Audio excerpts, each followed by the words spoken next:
Just to acknowledge the Wurundjeri and the Bunurong people, and then we can get moving. Today is a different venue. We're looking at being at the Melbourne Central, and we're going to be talking to a few people. So this is the deployment zone, and today we're in the field.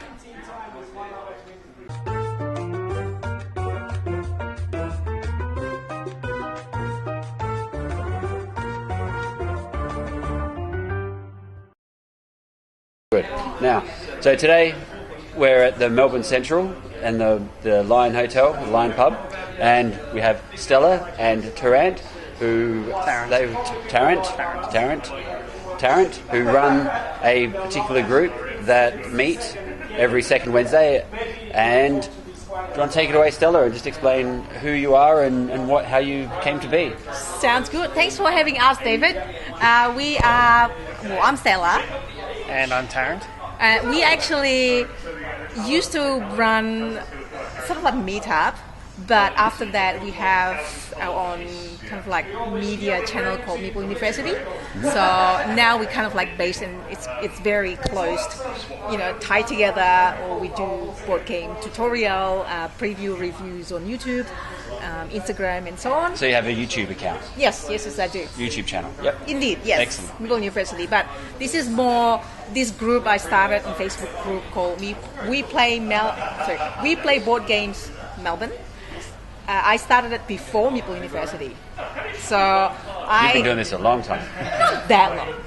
It was 2016 actually, something like that. 2016 when I started playing board games seriously. Yeah. But the intensity was like really high. So board game a few days a week type of thing. So I like the way the board game communities get together, the positivity. We like a lot of us are pretty introverted, and this kind of like bringing all us together to play the things that we like. We do the things that we like, and that's actually how I met Tarrant, through one of these meetups. Not this particular one, not the one that I organized, but through one of another person's meetup, right, Tarrant? Yeah. And so, Tarrant, what's your background? How did you get involved in? Similar sort of timeline. I did play board games growing up. My parents had plenty of them, and so we used to play. And then I think through my 20s it sort of relaxed. After I went to uni, I didn't do it that much, but yeah, as I got to 30, I started going to some of these meetups as a way of meeting people, and yeah, it got me back into the hobby as well as meeting Stella. Excellent. So this Meeple... And we're married, by the way. I don't know if that came through. That doesn't change anything. Yeah, no. We changed everything. Yeah. So the Meeple University is the group that you currently run, or you currently have, for running the games. Yes, so I'll be like the game meetup by Meeple University, because that way I'd be able to get sponsors and games, people providing us some games, which is right there in the game library, for other people to enjoy together with us. And the venue, how did we end up at the Melbourne Central Lion pub? Okay. Kind of by accident a little bit. We were looking for places that had sort of a quiet space during a weekday, and yeah, the Lion Club has a whole separate back area. They had been trying to get into board games a little bit with some mass market sorts of games, and so we just sort of, I forget how... They used to have game night every Wednesdays, and then we were looking for a place, and somebody contacted me and say, hey, by the way, we're doing as well on Melbourne, because it used to be attached to a Japanese restaurant. Oh, originally. that's another... That was a different... Yeah, that was a different meetup. A meetup we used to frequent, but that one disappeared during, or actually slightly before COVID. Yep. So after the first COVID lockdown, we were looking to try to get something happening, and everything sort of stopped at that COVID. Yeah, because obviously in Melbourne, everything had to stop. Yeah, everything stopped. Yes, I have been trying to get people. Remember the bar in the Queen Street, and then COVID happens, and then that doesn't happen, and then started to get there again, and then here we are. Excellent. All right. So what we're also talking about is that because they also make games, so we're going to have a little short break, and then we'll have a talk about the process of making a game and what the game is on offer. All right.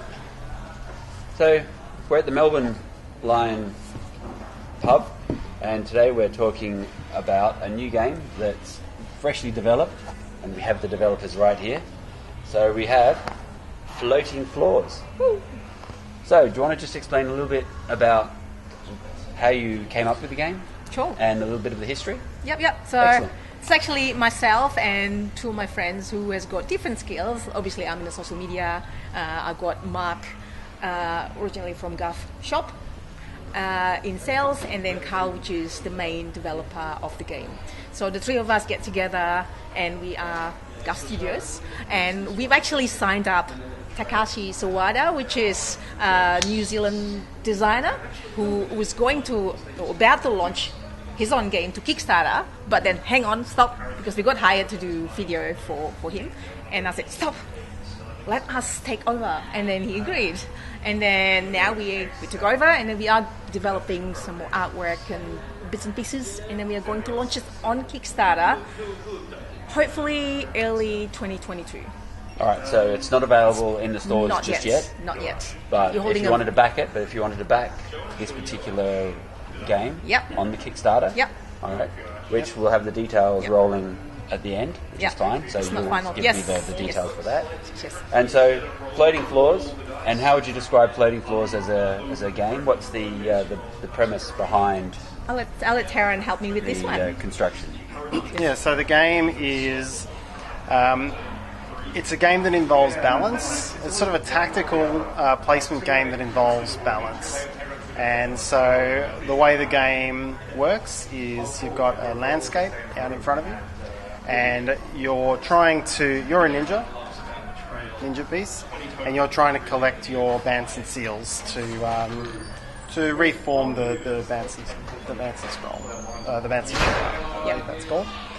And you've got this landscape out in front of you, but you can't step on the landscape. You have to set up a series of floorboards out there. And so you'll be balancing pieces.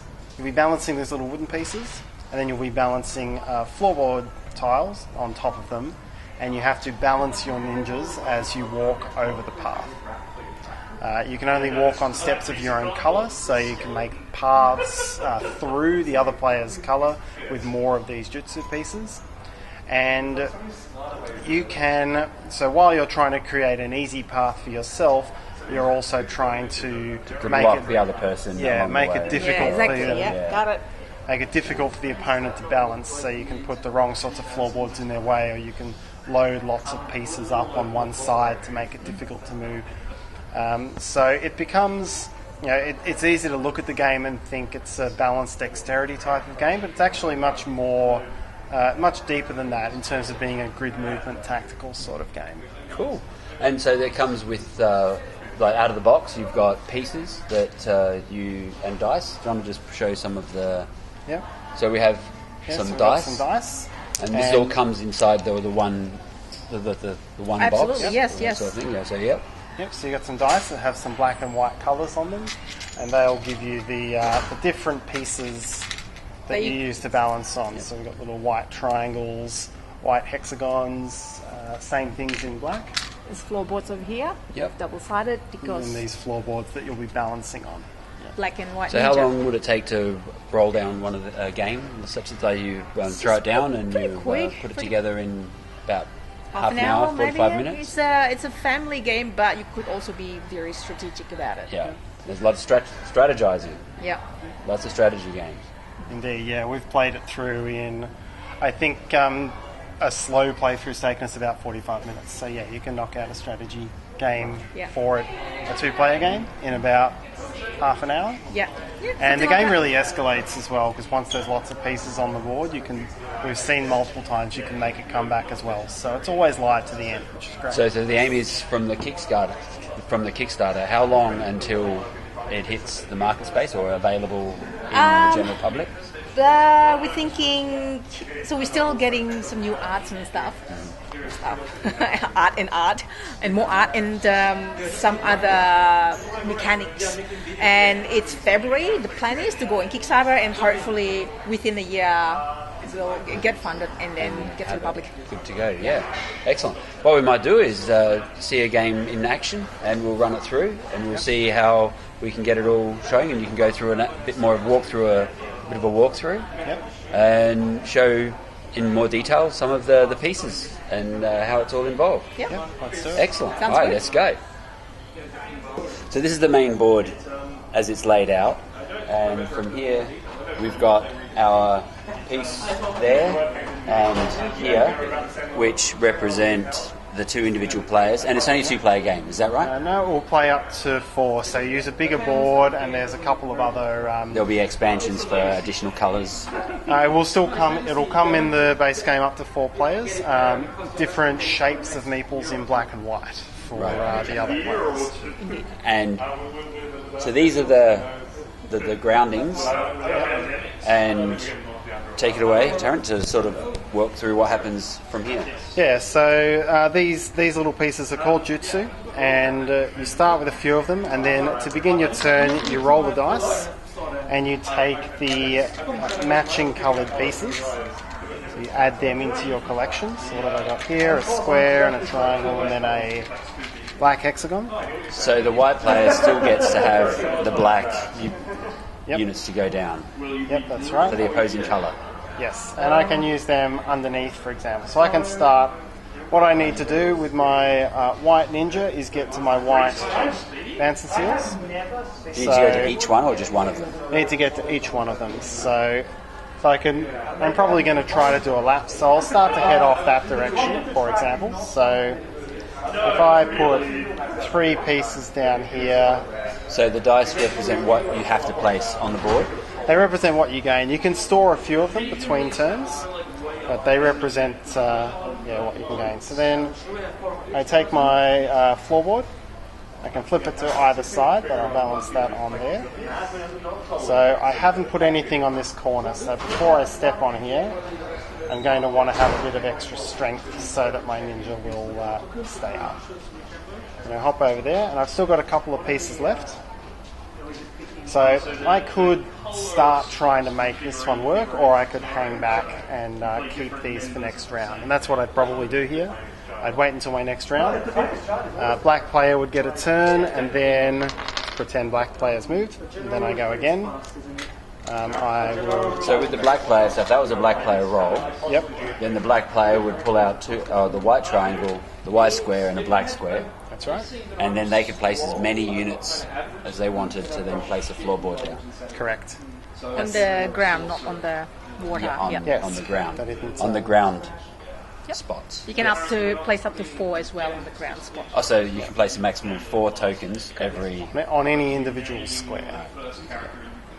Then if I'm looking over here, I'm trying to get here, what I would be doing is trying to place these in a way that makes my life easier and the black player's life harder. So if I put these like this, then place my next floorboard down, like that, I know that when black comes later to try to do this, there's no piece under here. So that's going to, black's going to have to stack a lot more pieces on top and use a whole lot more of these jutsu that you only get 3 of per turn in order to make that one work. Resource management. As well, yes. There's very much a resource management element here. So I know it's now safe for me to move around here. I get to this point, this square is black, so I'm not allowed to stand on that without putting a white piece on top.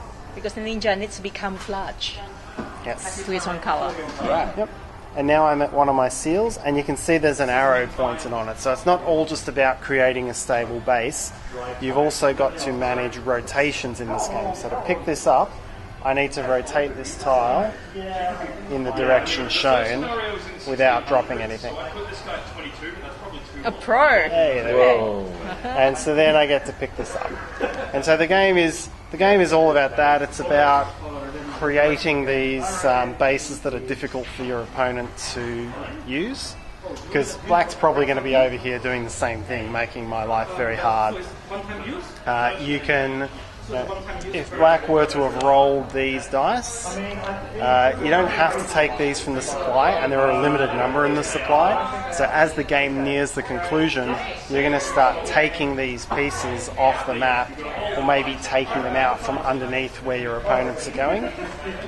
But ultimately, you've got to not let things fall over, and that's what a big part of the game is about. If I were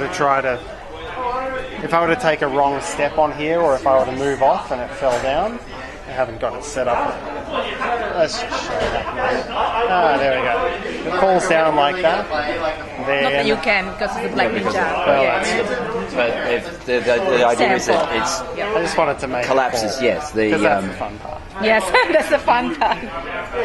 So if it makes it fall, then your opponent gets to rearrange everything and make it as hard for you as possible. I'm working my way through. I'm like scenario 30. So these are the floor tiles. I mean, look, it's legacy games legacy games, guys. Okay, yep, so those are the floor tiles. There's about 12 of those, I think, that come with the game. And they have a black and a white side. And then you can level up the difficulty in a variety of ways. You can go, there are some handicap options where one player can move further on a turn than the others. You've got these lake tiles here that are even tougher to balance because they only have a middle piece of land, so you're going to be doing a lot of your balancing on the top.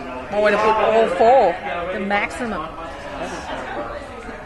Yeah, one of those. So these other areas you said were called lake tiles, so you could only place On the land tokens space. on the actual land space, which adds difficulty to the overall scenario. Excellent. That's a really good game. Planes are over. And you've got the balancing coordination in there as well. So you've got have to have hands of operation. Yeah, Yeah. you have to That's have. where we say it's, it can be easy to look at this as just a pure dexterity, but it's not. It's got the jutsu economy and that managing your resources, doing a tactical layout to make it hard for your opponent. So it really adds a lot of layers into what is otherwise quite a simple game. Excellent. That is fantastic. Okay, so just for closing off, so this game is on. It's going to be available via Kickstarter at the beginning of next year, and hopefully Beginning of 2022, yeah. 2022. Yeah, we'll get more details, and we'll keep an eye on everything, obviously. And if you wanted to come down every second Wednesday, so there's no real alternating date or anything. It's just come on a Wednesday and hope it's that day. What day is it today? 15? Today is the 15th. Today we're doing on the 15th. 15 and then fortnight, hopefully. And so a fortnight from there, so the 22nd to 28th. 29th. And Best to go to Facebook group and then have a look at the event The there. Facebook group. We'll put that in the back in the rolling credits with the Facebook group and the Meeple University and details on the Kickstarter. And contact details for Stella and Trant, because these are really cool people that deserve to have all of our support. And they're local, which is important, because we want more Melbourne people making games, because we make games better. So just want to thank everybody for coming through, and if there's anything extra that you'd just like to say before we finish off. I just want to thank you for having us here and then talk about this, part of the reason why I love this community, the board game community. We play board games and talk and do fun stuff. Excellent stuff, and it's all on excellence. It's all right. So hopefully this is all working fine, and if not, then we'll sort it out later. So, that's all right. And so this is at the Melbourne Central Lion Hotel pub, and we're all waving goodbye. All right, thank you. So I'd like to thank the Melbourne Central Lion for hosting us on this episode of the Deployment Zone, and it was pretty groovy getting in touch with them and talking with them and finding out that they had such a strong support for the local gaming crowd, and that's really quite rare for outside of the industry. You know, it takes obviously they had the space, they had an empty venue for most of the week, and they made the most of it by opening it up to a bunch of people to be able to practice and play these games, which is obviously something that the management there also enjoy. So I wholeheartedly suggest that if you want to support that, then pop on down and have a look at that. They host the gaming crew every second Wednesday. They also have a few other things going on as well. It's a genuinely nice place, and they've got the strong London feel. So I do recommend going down there and having a nice meal. It's a good atmosphere. You could obviously go and watch a movie afterward or whatever. It's at the same level as the Hoyts. So the other part is, of course, we want to thank Stella and Tarrant for their time and putting forward their idea, and also highlighting their idea. And they've got a Kickstarter as well as a YouTube channel for Meeple University, and that's worth having a look just to see what they do and what else that they've got on offer. So having had a look at some of their YouTube channels and these tutorials for Floating Floors, which is the game that we were looking at today, it seems it's really interesting. It's a good game that allows you to be at any skill level to play. You don't have to be, it's not like chess or even Risk. There aren't complicated rules. It's not overly reliant on one skill alone, which is quite rare for a game to be able to tap into many things. Obviously there's a little bit of hand-eye coordination, so I sort of would say that it's similar to like a little bit of Jenga. You got to move things around, and cross with a bit of Frogger, because you have to be able to hop and move across on safe spots, unsafe spots. So the strategies involved, obviously, placing where the boards are and putting the floors down to block your opponent and allowing easier access and so on. So there's a bit of to and fro. The game itself can be laid out on a very tiny footprint. We're talking centimeters rather than feet in terms of the size of the space you need, and the gameplay will be different almost every single time.